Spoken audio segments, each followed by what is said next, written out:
When a slim stack of coffee filters not so mysteriously replaces the toilet paper, and you have to wash your hands in the shower because the dishes have now migrated and overflown from the kitchen to the bathroom sink, you should know there's something wrong. But more importantly, you're a 25-year-old man-child. So we'll put a little less emphasis on should. You should know there's something wrong. Toussaint, if you can hear this, it's because the chrono wave transponder, also known as a time machine for sound, worked. And I, Toussaint 2016, am able to leave a message for you, Toussaint 2007. The next 9 years of your life will be dubiously glittered with shining spectacle, adventure, and deep public humiliation. In 2009, somebody will stop you and ask, hey, aren't you that guy from the Mayday Parade that was dancing and everybody could see his cash and prizes flailing about? The answer is yes. And if you're gonna wear only a headdress and a skirt in a Mayday Parade and dance up and down the street, you should secure your tool in the gang with something tighter than boxers. There are interracial families in that audience, man. Don't let your people down. Silver lining. Your genitalia is not on the internet. At least not yet. It's 2016. There's plenty of time for that. The carousel of embarrassment only rotates as fast as you care for it. And just because it doesn't shame as hard when somebody else is riding or taking a share in it, doesn't cut the accountability in half. Awareness isn't the opposite of careless. Not giving a fuck is. And right now, you got a damn strong bonded marriage with careless. You two act like you feud in fairness, don't pollute the air with shitty contempt, and can dilute the truth with booze mixed with booze, dress it up in new shoes to see if it runs as fast as your mouth. Look, you don't have a laptop. You don't have a car. You Photoshop your band's concert posters on a gateway computer from 2001, and you drive your band's short bus to and fro with a bottle of Aristocrat vodka behind the front seat. But hey, silver lining, you're not dead. At least not yet. It's 2016. There's plenty of time for a lot of things to happen.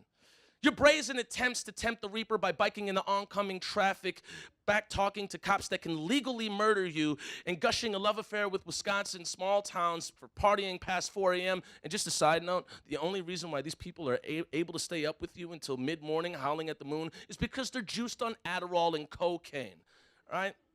Look, some of these people may genuinely actually like you. You come to the small town, you play some live music, put on a vivacious live show, and then you all get inappropriately drunk until you pass out or the drugs run out. Now, I know you don't carouse or consort with cocaine, Adderall, OxyContin, or whatever, God knows what's flowing through the veins of your connoisseurs or cohorts, but you're an addict in the first degree. You lie to your heart. In 2011, you'll come to learn an old saying from Milwaukee. It goes, it's all over but the fucking. You see, it's derived from an earlier quote, it's all over but the crying. But you see, they've replaced crying with fucking to reference some type of romantic connection gone awry. And right now, Toussaint 2007, it truly is all over but the fucking. The relationship you're currently in is going to collide with a wall of eventualities, sordid texts after bar close, and the reality that you're in love with the idea, not her.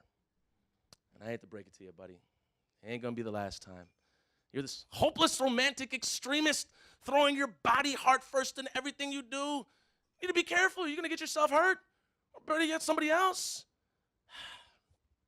I mean, you're gonna get yourself hurt or somebody else. And I know I'm not supposed to tamper with the space-time continuum, but it doesn't hurt to tell you something that you already know. You're not Ethan Embry, and this is not Can't Hardly Wait. You're Kenshiro, and this is Fist of the North Star. You're Jubei, and this is Ninja Scroll. You're Afro, and this is Afro Samurai. Nobody is safe. Everybody dies. So you better quit it with this inauthentic self shit, because that's going to get you killed up in here.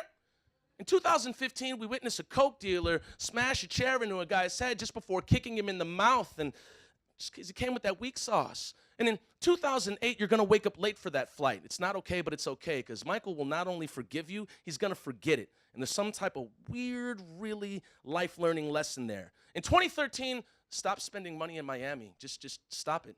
Damn it, just stop spending money in Miami. You're not even that guy. In 2010, your band's short bus is going to break down in negative 30-degree weather at 3 a.m. in Faribault, Minnesota on your way back to Minneapolis. You're going to call your mother for help, and she's not going to come help you. But you knew that before you called her, because you just wanted somebody to hear your voice before you potentially die. And there, in the Faribault Costco, from 3 a.m. to 7 a.m., you will feel the truth. Also in 2010, your ex-girlfriend, she's not going to give back that iPhone car charger. So you just need to let it go. And by that time, she ain't your Jean Grey no more. She's the Phoenix, brother. And if you follow that thing, only DEFCON 1, Code Scarlet Red, Apocalypse Now will follow her warpath if you track it down. I know it's yours. Guess what? You don't fucking need it. Also in 2009, the last one here, you're going to run into an old white guy named Bob. And something's going to happen. He's going to crack a joke. And in that joke is going to be the truth and meaning of everything and anything. He's in his house and he yells over to his wife, "Why do we have so many candles in here?"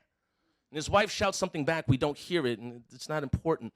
But then he turns to you with this really slick face, and he says, "Well, I guess sometimes you got to have candles, right?" And then he chuckles. You hold on to that memory, commit it to memory, and you're good. Because Bob just gave you a slice of the truth. We get to choose what's important or not at any moment in time. We get to choose what is worth it or not at any moment in time. And not everybody makes it. It just happens.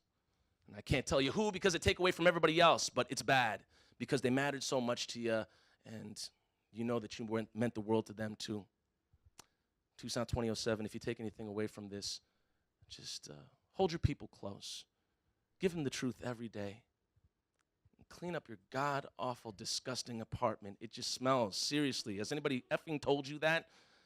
And don't stop roundhousing life with sweet air kicks and creative vitriol. I gotta get back to the future. I always wanted to say that. You're gonna be fine. I love you, man. We'll see you in 9.